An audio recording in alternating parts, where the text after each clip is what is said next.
Assalamualaikum warahmatullahi wabarakatuh. Oke, kita lanjut ke materi mengenai normalisasi data. Seperti yang Ibu sampaikan pada materi sebelumnya, bahwa mengapa kita harus tahu atau harus mempelajari mengenai normalisasi data ini? Karena normalisasi data ini merupakan langkah penting pada saat kita menyusun atau membangun sebuah file basis data untuk menghindari kerangkapan data yang nantinya itu akan kita pakai untuk membangun sebuah program.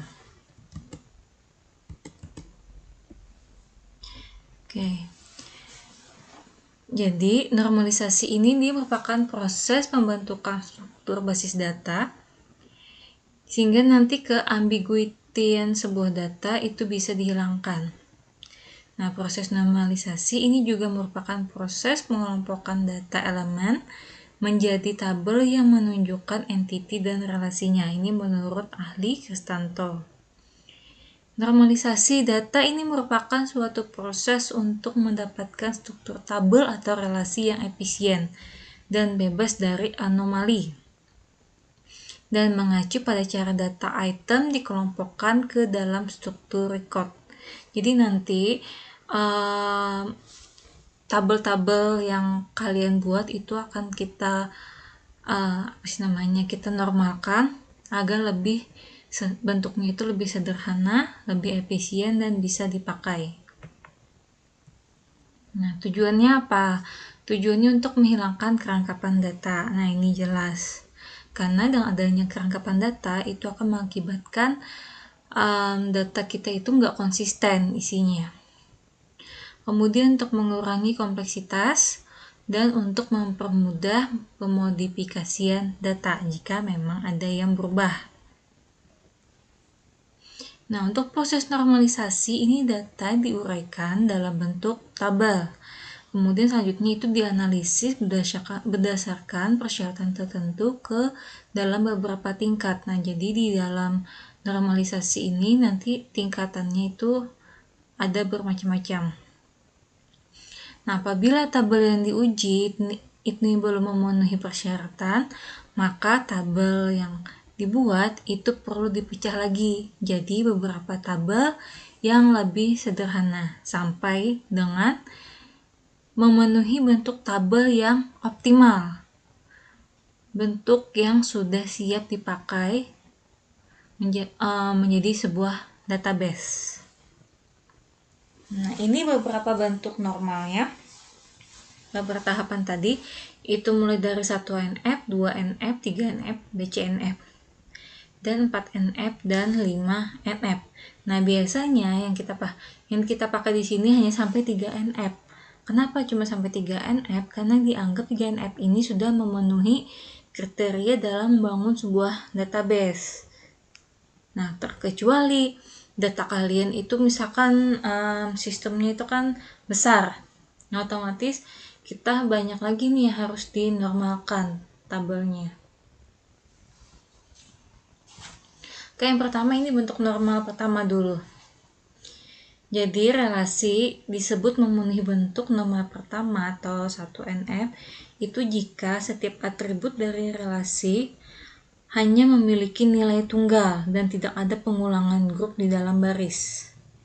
Nah, jadi bentuk 1NF ini dia tidak boleh mengandung grup atribut yang berulang. Kalau satu ya satu, kolonnya dia berulang, nah artinya itu dia nggak normal.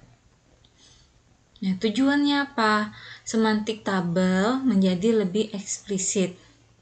Dan semua operator aljabar relasional itu dapat diaplikasikan pada tabel nanti. Nah, ini contohnya ya. Di sini ada tabel sales.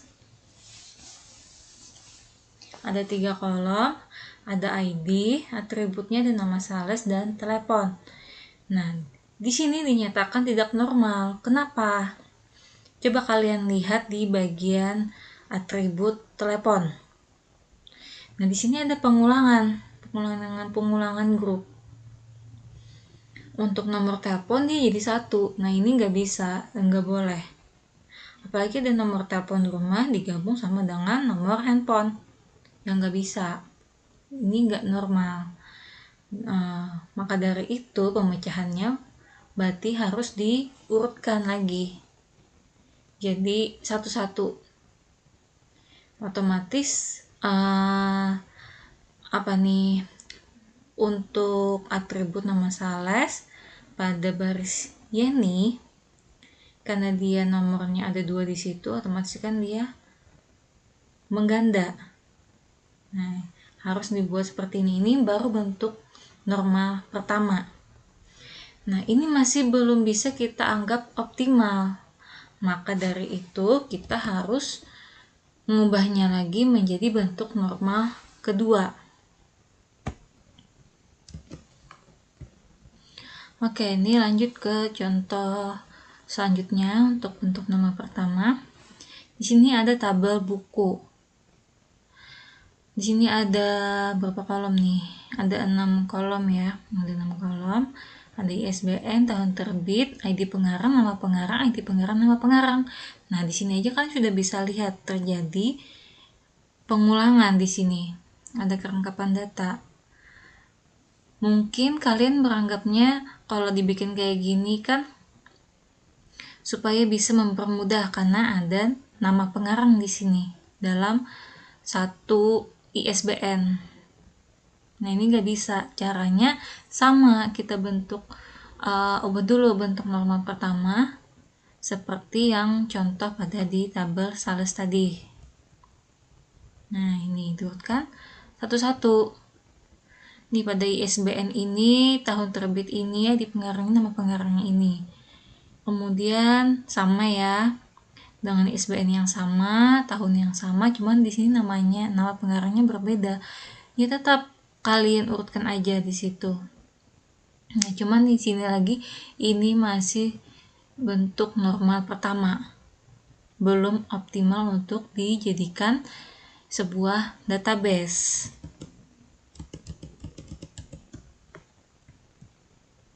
Nah, ini bentuk normal kedua.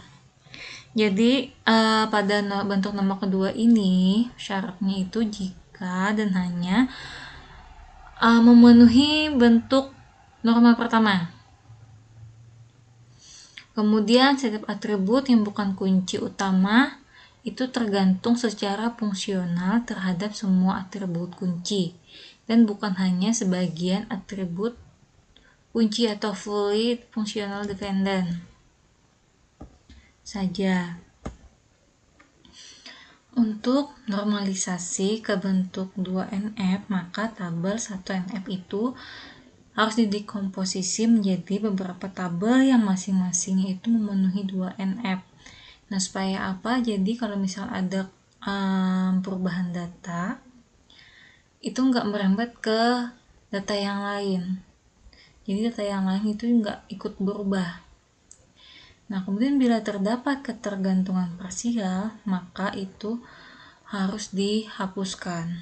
Jadi kita eliminasi. Kenapa? Sebuah tabel itu tak akan memenuhi 2NF apabila ada atribut yang ketergantungan itu hanya bersifat parsial saja, atau atributnya itu hanya tergantung pada sebagian dari primary key. Nggak semua tergantung pada primary key. Nah, itu harus dihapuskan atau dihilangkan. Nah, tujuannya untuk membentuk 2NF ini supaya tabel 2NF ini menjadi lebih eksplisit. Kemudian mengurangi update anomali yang masih mungkin terjadi pada di 1NF. Nah, itu. Nah, ini contohnya dari bentuk normal kedua. Di sini ada tabel Y. Tangkap aja tabel Y. Nah, atributnya ini ada A, B, C, D, E. Nah, yang dimana A dan B ini sebagai kunci utama. Itu pemakaiannya. Dengan di sini untuk functional dependency-nya itu adalah A, B. Dia tergantung pada atribut C, D, E. maka tabel Y ini memenuhi 2NF. Sebab kenapa? Di sini atribut C, D, E dia tergantung secara penuh pada primary key A dan B. Yang artinya C itu tergantung pada A, B, D tergantung pada A, B, E juga bergantung pada A, B. Jadi semua atribut yang bukan kunci utama itu tergantung secara penuh pada kunci utama A dan B. Nah, gimana bila Y, A, B, C, D, E tetapi dengan full dependensinya itu pada kunci A, B, atribut A, B, C dan D itu tergantung pada A, B, sedangkan E tergantung pada B. Apakah itu juga memenuhi 2NF? Jelas, Y itu belum memenuhi kriteria untuk 2NF karena atribut E itu hanya bergantung pada atribut B aja dan tidak tergantung pada A dan B. Jadi dari FD, atribut CD yang tergantung pada AB ini mencerminkan bahwa hanya C dan D saja yang bergantung secara fungsional terhadap AB. Sedangkan E tidak, jadi ini bukan 2NF. Nah, untuk pengubahnya bagaimana untuk menjadi 2NF? Maka sama seperti 1NF, lakukan dekomposisi lagi. Dipecah tabelnya jadi ada Y1 dan ada Y2. Yang dimana Y1 di sini atributnya ada A, B, C, D dengan kunci A dan B. Sedangkan di Y2 ada B dan E. Nah, jadi dengan adanya dekomposisi ini, maka Y1 dan Y2 itu memenuhi 2NF. Nah, ini contohnya untuk norma pertama ya. Nah, di sini diketahui ada tabel workshop dengan atribut ada NIM, modul, biaya, dan grade. Di sini NIM dan modul merupakan kunci. Ya kan? Jadi di sini NIM dan modul merupakan kunci kalau kita lihat dari tabel ini. Kemudian untuk FD-nya di sini biaya itu ditentukan oleh modul yang diambil oleh mahasiswa. Modul ini misalkan harganya berapa. Nah, jadi tergantung pada modul. Kalau kita lihat dari bentuk tabel yang ada di slide ini masih dalam bentuk normal pertama, bukan bentuk normal kedua. Sebab dalam tabel yang ini biaya tidak bergantung penuh pada atribut kunci NIM dan modul. Kenapa? Karena biaya di sini dia hanya tergantung pada satu kunci saja, yaitu modul. Nah, karena si biaya ini hanya tergantung pada modul, maka biaya ini merupakan bentuk parsial. Sedangkan pada grade di sini dia full tergantung pada kunci NIM dan modul. Maka ini harus kita eliminasi yang parsial. Maka kita lakukan dekomposisi lagi. Kita pecah lagi menjadi dua tabel. Yang dimana tabel pertama kita isi dengan NIM, modul, dan grade. Dan yang tabel kedua kita beri atribut modul dan biaya. Nah, ini. Ya, ini lebih bagus dibandingkan 1NF. Jadi dipecah menjadi dua tabel lagi. Supaya apa? Jadi kalau misal ada perubahan data yang lain gak ikut berubah. Ini gunanya kita untuk melakukan normalisasi. Jadi nih kalau misal kalian mau menghapus di bagian tabel pertama, misalkan pada kolom PBNet, grafnya itu kalian hapus. Dia nggak mempengaruhi pada tabel kedua, terkecuali kalian menghapus tabel kedua. Nah, baru di tabel pertama itu akan berubah, hilang nanti. Nilainya akan kosong di tabel pertama.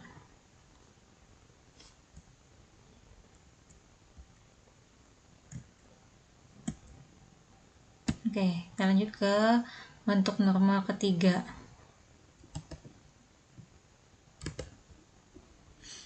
Jadi pada normal ketiga ini, relasi bisa dianggap memenuhi bentuk normal ketiga apabila memenuhi 2 NF tadi. Nah, sudah memenuhi 2 NF, kemudian yang kedua, atribut yang bukan kunci itu tidak tergantung secara fungsional terhadap yang bukan kunci yang lain dalam relasi tersebut, atau maksudnya di sini tidak terdapat ketergantungan transitif pada atribut bukan kunci. Nah, itu. Jadi pada atribut pada normal kedua kita menghilangkan atribut yang parsial. Nah, pada bentuk normal ketiga kita menghilangkan ketergantungan transitif pada atribut. Nah, ini definisinya seperti ini ya. Jika pada suatu relasi ini disebut memenuhi bentuk normal ketiga apabila FD A ini tergantung dengan X, atau di mana X dan A ini merupakan komposit. Dia memenuhi salah satu kondisi di mana X ini merupakan super K dan si A ini merupakan kandidat K.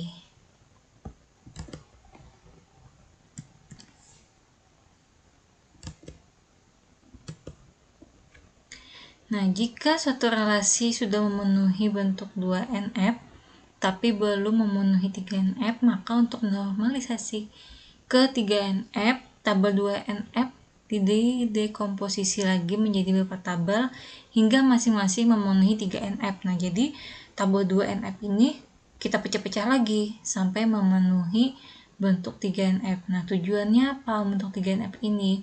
Agar ya jelas menjadi lebih eksplisit lagi tabelnya, dan full ketergantungannya itu hanya pada primary key, dan juga menghindari update anomali data yang masih mungkin terjadi pada bentuk 2NF.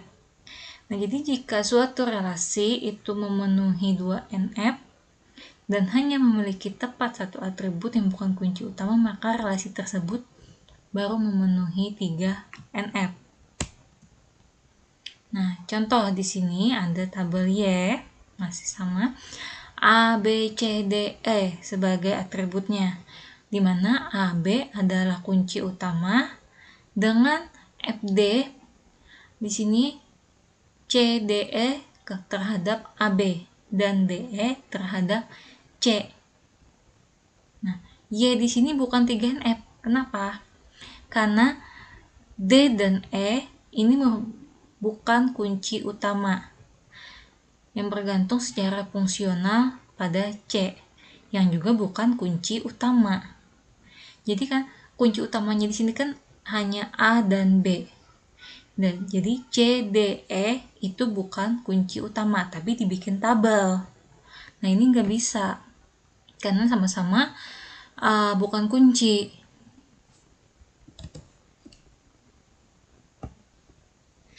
Nah, supaya Y ini memenuhi 3NF, maka perlu dikomposisi lagi menjadi beberapa tabel. Nah, di sini kita bikin 2 tabel lagi.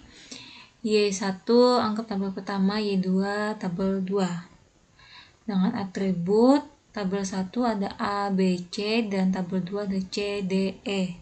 Supaya Y1 dan Y2 ini memenuhi 3NF. Nah, seperti ini ya. jadi dipecah.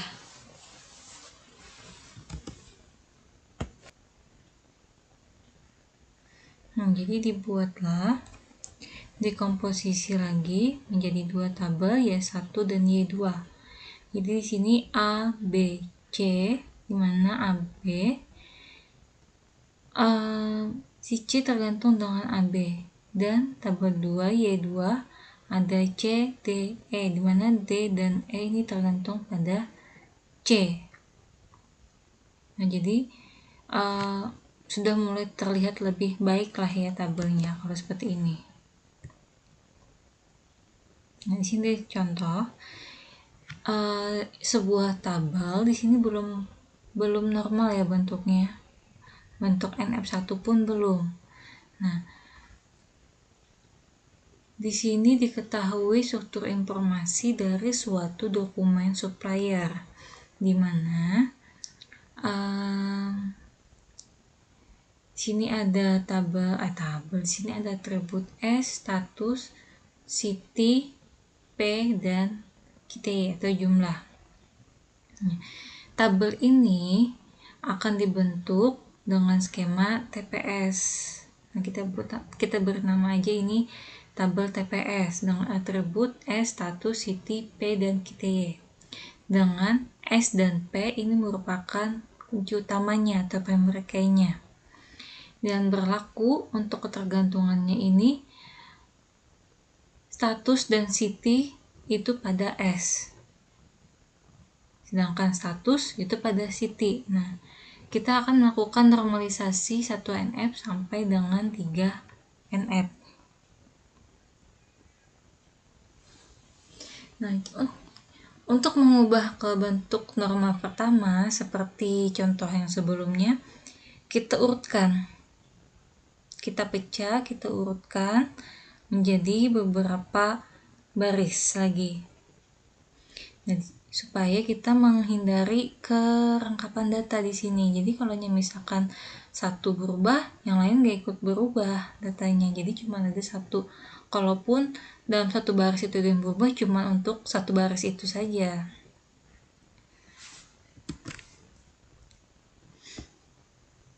Ketidaknormalannya di sini adalah memang status dan city dia tergantung pada S kan, kunci utama S. Nah, tapi di sini kita nggak bisa menginsert data S5 30 Jakarta tanpa diikuti dengan data P dan Q. Nah, kalau kita menghapus satu baris data, itu akan merusak keutuhan informasi yang ada di dalam tabel ini. Nah, solusinya apa? Nah, kita bentuk lagi menjadi 2NF, bentuk nama kedua menjadi TPS 1 dan TPS 2. Kita buat dua tabel lagi di sini. Nah, dipecah. Nah, dari TPS 1 dan TPS 2, TPS 1 ini kita sudah mulai bisa nih menambah atau menginsert data S5 30 Jakarta dengan aman. Nah, tapi di sini masih belum normal. Kenapa? Karena city ini kan masih tergantung oleh status. Nah, kita nggak bisa mengintri data city baru sebelum status ini punya nilai. Nah, kalau kita melakukan penghapusan satu baris sebagian data city, itu juga akan merusak keutuhan informasi dari S. Jadi saling ketergantungan ya. Jadi selain itu juga masih ada redundansi data kan pada status dan city. Nah, masih ada data yang sama di sini. Nah, beda dengan tabel kedua TPS 2 ini. Nah, ini sudah memenuhi bentuk 3NF. Ya. Coba kalian lihat tabelnya. Sudah nggak ada lagi kerangkapan data di sini.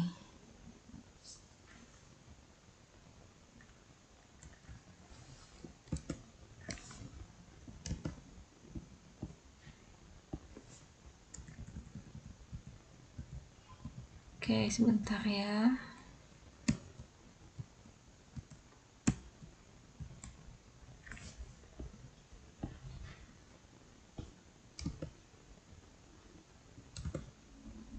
Oke, lanjut.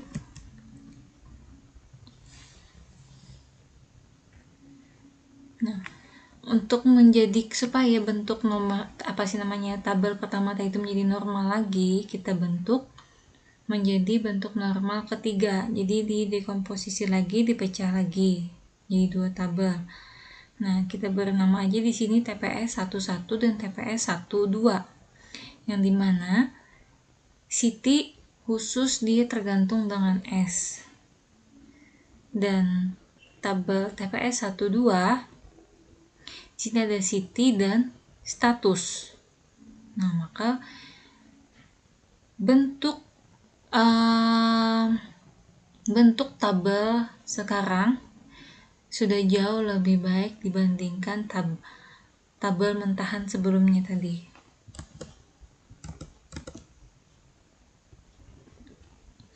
Dengan adanya dekomposisi tabel, kita melakukan pemecahan tabel, maka kita sudah bisa melakukan insert data tanpa harus takut terjadinya kerangkapan data. Jadi kalau kita mau mengisi sebuah data, kemudian ada perubahan data, kalau kita mau menghapuskah atau mau menginsertkah, itu nggak akan merubah data yang ada di tabel, istilahnya itu servernya ya, pusat penyimpanan datanya, itu nggak akan berubah. Yang berubah hanya di tabel ibaratnya itu tabel prosesnya di situ. Nah, semoga bisa dipahami dulu inilah. Kalau masih belum bisa dipahami ya pelan-pelan. Memang untuk melakukan normalisasi data ini agak menjelimet. Padahal sebenarnya ya susah-susah gampang ya kita menormalisasikan data ini. Nah, memang tujuannya itu supaya kita terhindar dari kerangkapan data. Karena setiap kali kalian membangun sebuah program, misalkan kalian mau skripsi nih, itu harus dilihat kalian membuat database-nya gimana rancangannya. Kalau misalkan masih ada data yang double ya, atau duplikat atau yang rangkap, itu pasti disuruh mengubah. Jadi untuk misalkan pada tahapan skripsi, kalau bisa sebelum membangun database, membangun rancangan relasi, nah kalian harus melakukan normalisasi dulu. Misal kalian punya data mentah dari sebuah perusahaan kah atau dari pemerintahan kah yang mau kalian angkat menjadi sebagai skripsi, itu harus diolah dulu tabelnya ya. Oke, semoga bisa dipahami. Jika ada yang perlu ditanyakan silahkan tanyakan saja, semoga ibu bisa menjawab. Assalamualaikum warahmatullahi wabarakatuh.